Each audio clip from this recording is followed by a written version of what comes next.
Dando sequência, então, ao nosso estudo do livro A Vida nos Mundos Invisíveis, escrito pelo Monsenhor Robert Benson, através do médium Anthony Borgia. As esferas das crianças. Uma das inúmeras questões que coloquei a Edwin, logo depois de minha chegada no mundo espiritual, concernia o destino das crianças, que como tais tinham passado para os planos espirituais. Há um período na vida terrena em que nos acostumamos a chamar de flor da idade. Há também a flor da idade na vida espiritual, e é em torno desse período que as almas avançam ou retornam, de acordo com a idade em que a sua transição aconteceu. Quanto tempo levará depende somente deles, já que tem a ver com a progressão espiritual, a evolução. Portanto, com os jovens, esse período usualmente é muito curto. Os que passam para o mundo espiritual depois desse período da flor da idade, mesmo que sejam mais velhos ou bem mais idosos, irão com o tempo ficar com aparência jovem, apesar de que vão amadurecer em sabedoria e espiritualidade. Não se deve concluir daí que todos, eventualmente, atingimos um nível uniforme de idade. Externamente, parecemos jovens. Perdemos aqueles sinais de passagem dos anos que nos causam bastante distúrbio na mente quando estamos encarnados. Mas nossas mentes tornam-se mais maduras conforme vamos crescendo em sabedoria, sapiência e maior espiritualidades. Essas qualidades mentais se manifestaram em todos com quem entramos em contato. Quando visitamos o templo na cidade e à distância vimos que os visitantes brilhantes a quem viemos honrosamente a conhecer, ele mostrava aos olhos uma aparência de perfeita e eterna juventude. Também o grau de sabedoria, sapiência e espiritualidade que ele emanava e que pudemos sentir com nossas mentes era irresistivelmente grandiosa. Acontece o mesmo em vários graus em todos os que nos visitam, vindos dos mais elevados planos. Se, portanto, existe esse rejuvenescimento de pessoas completamente amadurecidas, o que dizer então de quem passa ao mundo espiritual ao nascer? A resposta é que elas crescem como cresceriam se estivessem no plano terrestre. Mas as crianças aqui, de todas as idades, recebem um tratamento e um cuidado que nunca seria possível na Terra. A criança, cuja mente ainda esteja formada, não está contaminada pelos contatos terrenos e, ao passar ao mundo espiritual, sente-se num reino de grande beleza, presidido por almas de igual beleza. Este reino das crianças foi chamado de creche do céu. Certamente, quem teve a sorte de ser visitado dirá que melhor nome não poderia ter. Foi, portanto, em resposta à pergunta original de Edwin, propus para Ruth e eu acompanhássemos uma visita à creche do céu.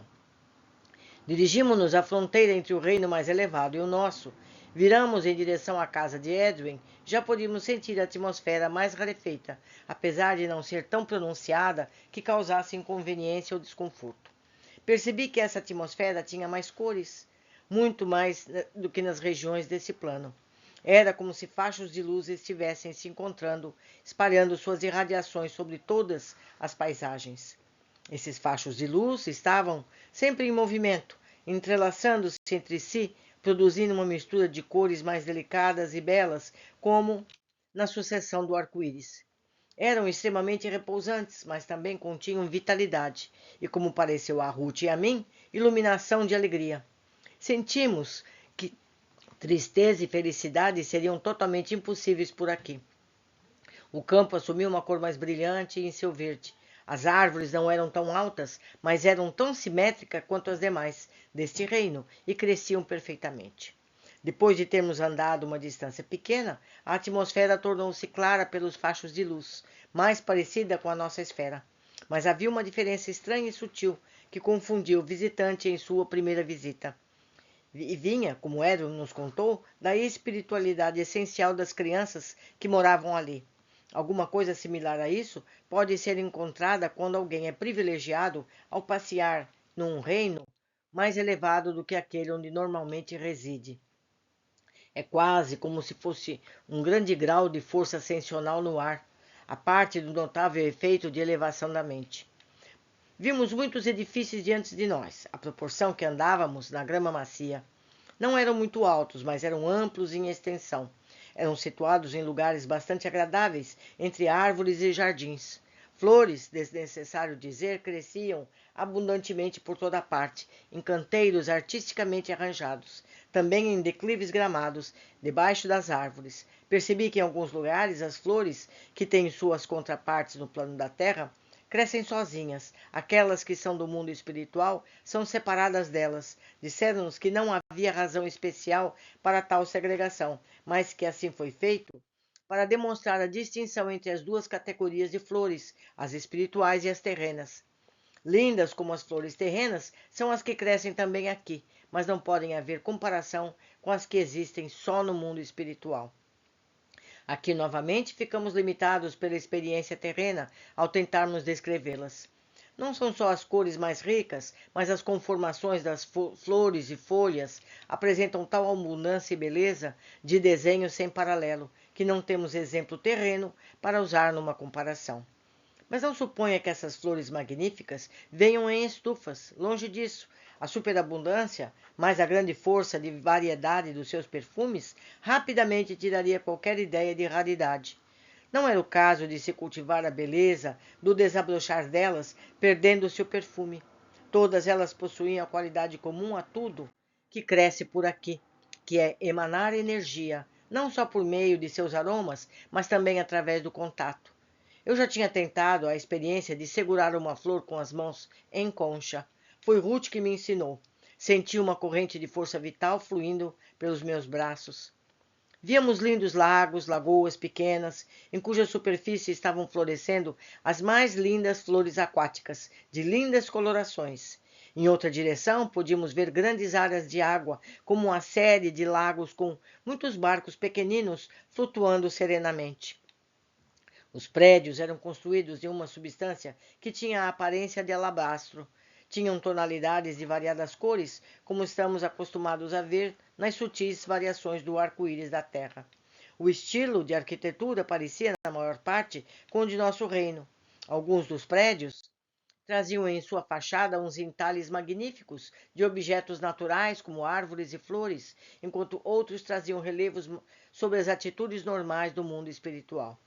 Mas o que mais o surpreendeu foi ver, espalhados pelos bosques, pequenos chalés, como aqueles que acreditávamos que estariam somente nos livros de contos infantis. Haviam casas pequenas, com vigas inclinadas, lindamente inclinadas, com telhados vermelhos, janelas com treliças, cada uma com um pequeno e charmoso jardim só seu. Logo se concluiria que o mundo espiritual tomou da terra essas crianças fantásticas para as crianças se deliciarem. Mas não é o caso. Na verdade, toda a concepção de casas em miniatura emanou, em primeira instância, do mundo espiritual. Que quer que seja o artista que recebeu nossa impressão original, ela se perdeu no mundo terreno no decorrer dos anos. Essa tal artista é conhecida por nós aqui, entretanto, onde ela continua seu trabalho na esfera das crianças. Essas pequenas casas são grandes o suficiente para permitir que um adulto tenha espaço bastante para se mover, sem bater a cabeça. Mas as crianças, elas parecem ter o tamanho certo, sem darem a sensação de estarem perdidas dentro delas. Aprendi que foi pela mesma razão que os grandes prédios desse reino não eram tão altos. Ao não serem feitos muito altos, nem as salas muito amplas, ficam em conformidade com as mentes das crianças, as quais ainda não estão completamente formadas, onde os espaços parecem maiores do que realmente são, e onde os edifícios espaçosos demais fariam um efeito de deixá-los diminuídos. Um grande número de crianças mora nessas habitações, cada uma presidida por uma criança mais velha, que é perfeitamente capaz de atender qualquer situação que possa surgir com os outros residentes. Ao passearmos, vimos grupos alegres de crianças, umas jogando com seus amigos, outras sentadas na grama enquanto a professora lia para elas. Outras ainda podiam ser observadas, lendo atentamente, ouvindo com interesse marcante a professora que estava explicando sobre as flores para elas, numa aula de botânica. Mas era botânica de um tipo diferente da terra, tanto quanto são diferentes as flores espirituais. As distinções entre as flores da terra e as flores espirituais eram amplamente demonstradas através de duas espécies plantadas em separado. Edwin nos levou para uma das professoras e explicou a razão de nossa visita. Fomos instantaneamente bem recebidos e a professora teve a bondade de nos responder a algumas questões. Seu entusiasmo pelo trabalho aumentava seu prazer, disse ela, em nos contar qualquer coisa que quiséssemos saber. Quanto a ela mesma, ela estava no mundo espiritual há vários anos. Ela tinha tido suas próprias crianças quando esteve na Terra e ainda se interessava muito pelo seu bem-estar. E isso tinha levado à escolha do seu trabalho. Isso foi tudo que ela nos contou a seu respeito. Não era muito informativo, buscamos saber mais sem que ela nos dissesse. O que ela não nos contou é que Edwin quem nos deu detalhes mais tarde. Ela era que ela tinha tido muito sucesso com seus filhos na Terra, e agora eles se juntaram à sua mãe nesse trabalho, que foi óbvio que ela teria quando viesse para o mundo espiritual. Desnecessário dizer, era o trabalho onde ela realmente colocaria seu coração, cuidar de crianças. Não foi necessário que ninguém nos contasse que ela era admiravelmente moldada para esse trabalho. Ela irradiava encanto e confiança, bondade e alegria, as quais passava às crianças. Ela atendia à mentalidade das crianças, era, de fato, uma criança adulta. Tinha um vasto conhecimento de coisas muito interessantes, especialmente das coisas que interessavam as crianças. Tinha uma fonte inexaurível de histórias interessantes para seus pequenos e, mais importante de tudo, conseguia ser, e demonstrava isso, uma delas. Não acho que tenhamos conhecido ninguém mais feliz do que esta alma graciosa. Nesta esfera, nosso amigo nos contou, podiam ser encontradas crianças de todas as idades, bebês cuja existência na Terra foi apenas alguns minutos, ou aqueles que não tiveram uma existência, pois nasceram mortos, ou ainda os jovens de 16, 17 anos na contagem da Terra. Acontece sempre que as crianças que crescem nesta esfera, tornando-se elas mesmas os professores por um período até que outro trabalho leve-os a outro lugar. E os parentes? Eram sempre os professores dos próprios filhos? Raramente, ou nunca, como informou nosso amigo. Pela prática, raramente seria possível, já que os pais estariam sempre inclinados em prejudicarem em favor de seus filhos, e a outros entraves. Os professores são sempre almas com ampla experiência e não há muitos pais no plano da Terra que seriam capazes de cuidar de crianças espirituais imediatamente após a transição deles. Se os professores foram pais na Terra ou não, todos eles terão um curso longo para treinamento antes que sejam julgados competentes ao posto de professor das crianças ou para estarem conformes a se sustentarem com as elevadas e rígidas normas de trabalho. Claro, devem estar ajustados pelo seu temperamento para manter o posto de professor. O trabalho não é árduo, como você julgaria no plano terreno, mas demanda uma multiplicidade de atributos especiais. O crescimento mental e físico da criança no mundo espiritual é mais rápido que na Terra. Lembre-se do que lhe contei sobre a tentativa de absoluta da memória aqui. Esta retenção começa tão logo a mente seja capaz de captar algo, e isso começa cedo. Essa precocidade, aparentemente, é perfeitamente natural aqui, porque a mente jovem absorve conhecimento perenemente. O temperamento é cuidadosamente guiado ao longo de linhas puramente espirituais. Por isso, alguém tão jovem possui conhecimento, não leva à arrogância ou precocidade na Terra. As crianças são treinadas estritamente em temas espirituais em primeiro lugar, e então são ensinadas sobre o mundo terreno, já que não viveram ali ou suas vidas na Terra foram muito breves. O governante do reino atua, no geral, em loco parentis, e todas as crianças de fato veem-se como pai. Os estudos das crianças têm uma gama bastante ampla. São ensinadas a ler, mas muitas outras matérias do currículo terreno são totalmente omitidas como sendo supérfluas no mundo espiritual. Seria mais exato dizer que é dado às crianças algum conhecimento de um tema em particular do que mesmo ensinado a elas. Quando elas crescerem, são capazes de escolher por si mesmas o tipo de trabalho que lhes convém, e assim, pela especialização em seus estudos, as crianças serão equipadas com as qualificações necessárias. Algumas delas, por exemplo, escolhem voltar ao plano da Terra temporariamente para trabalhar conosco no exercício da comunicação e se tornam instrumentos muito eficientes, gostando muito de suas visitas. Tais visitas têm a vantagem de acrescentar muito à sua experiência, aumenta sua profundidade no entendimento dos julgamentos e tribulações e os prazeres de um ser encarnado. Há sempre uma pergunta que surge nas mentes das pessoas da Terra. a respeito das crianças que já vieram para cá. Poderemos reconhecer nossas crianças quando nós mesmos chegarmos ao mundo espiritual? A resposta é enfaticamente sim, sem sombra de dúvida. Mas como, se elas crescem no mundo espiritual, fora de nossas vistas, como poderá ser? Para responder a isso, é necessário saber um pouquinho mais sobre si mesmo. Você deve saber que quando o corpo físico dorme, o corpo espiritual sai temporariamente, ficando ainda conectado com ele por um cordão magnético. Esse cordão é verdadeiramente vital entre o corpo espiritual e o corpo terreno. O espírito, dessa forma, ficará na proximidade do corpo terreno ou gravitará para a esfera de sua vida terrena, permitir que entre nela. O corpo espiritual gastará parte da vida no corpo terreno, nos planos espirituais. E é nessas visitas que encontramos os parentes e amigos que vieram para cá antes.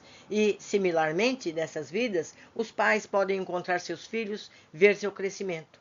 Na maioria dos casos, não se permite os pais nos planos dos filhos, mas há muitos lugares onde tais encontros podem acontecer. Lembrando do que eu disse a respeito da retenção do subconsciente, você verá que em tais casos o problema de não reconhecer os filhos não acontece, porque os pais viram seus filhos, observaram seu crescimento por todos os anos, da mesma forma que teriam feito se a criança ficasse na Terra. Deve haver, claro, um vínculo suficiente para a união entre os pais e a criança, ou de outra forma essa lei não entraria em operação. Onde isso não existe, a conclusão é óbvia. Essa união de afeição ou interesse carinhoso também existe em todas as relações humanas no mundo espiritual, quer entre marido e mulher, quer entre pais e filhos ou entre amigos. Se tal interesse ou afeição tudo é problemático, quando há algum encontro, exceto fortuitamente. O reino das crianças é uma municipalidade em si, inspirada pela mente maior, para prover o bem-estar, conforto e educação, e o prazer e alegria de seus jovens habitantes. Os prédios educacionais são tão bem equipados quanto os maiores estabelecimentos de nossa própria esfera. De fato, em muitos aspectos, são até melhores, pois têm todo o equipamento para a difusão do conhecimento e o aprendizado aos que não têm nem um mínimo grau, que devem iniciar bem do comecinho, como teriam feito se estivessem na carne. Isso é concernente às crianças que passaram o mundo espiritual em sua primeira infância. Crianças que deixam o mundo nos seus primeiros anos continuarão seus estudos de onde os deixaram, eliminando no anterior tudo aquilo que não será uso posterior, acrescentando tudo o que é espiritualmente essencial. Tão logo atinjam a idade adequada, as crianças podem escolher seu futuro trabalho, estudar de acordo com ele. Quais podem ser esses trabalhos? Disso falarei mais tarde. Toda a questão da sobrevivência das crianças me confundia consideravelmente quando eu estava encarnado. Ruth disse que não tinha a ideia alguma sobre esse tema, além de supor que as crianças deviam sobreviver, porque sentiu intuitivamente que acontecia assim com os adultos. A sobrevivência de um fazia supor a sobrevivência de outro, num mundo onde tudo é ordem e lei, que é o que ela presumia no mundo espiritual fosse. Edwin ficou perplexo como eu. Você pode imaginar nossa surpresa enquanto nos apresentaram o reino das crianças para vermos a provisão mais do que adequada para o povo jovem que passou para os planos espirituais em tenra idade. É uma instituição que provê maior e mais ampla distribuição, e do Pai, ele mesmo, não envolvendo credos ou crenças, nem doutrinas nem dogmas, nem rituais ou formalismos. Não envolve nada, de fato, a não ser o ato pleno de superar a morte do corpo físico e o governo das mesmas leis que os governam a todos, infantes ou adultos, apenas ao sair do corpo físico e entrar para todo sempre no mundo do espírito. E as crianças, como se espera, têm as mesmas oportunidades, os mesmos direitos, a sua herança espiritual, tanto quanto nós temos aqui, jovens ou velhos, e todos temos a grande meta, a felicidade perfeita e perpétua. Meus amigos, vale observar que todos nós reencarnamos. Essas crianças crescem mais rapidamente no plano espiritual e retornam à carne, voltam para cumprir os seus trabalhos, voltam para o plano evolutivo, muitas vezes voltando como netos dos seus pais ou qualquer outra forma de relação familiar. Temos que sempre ter em mente que o plano espiritual e o plano físico são alternados. Somos espíritos imortais em processo de evolução. Nosso espírito, algumas vezes, está no plano físico da matéria e outras vezes no plano espiritual, crescendo sempre até a angelitude. Por hoje ficamos aqui, aguardo todos na sequência do nosso estudo.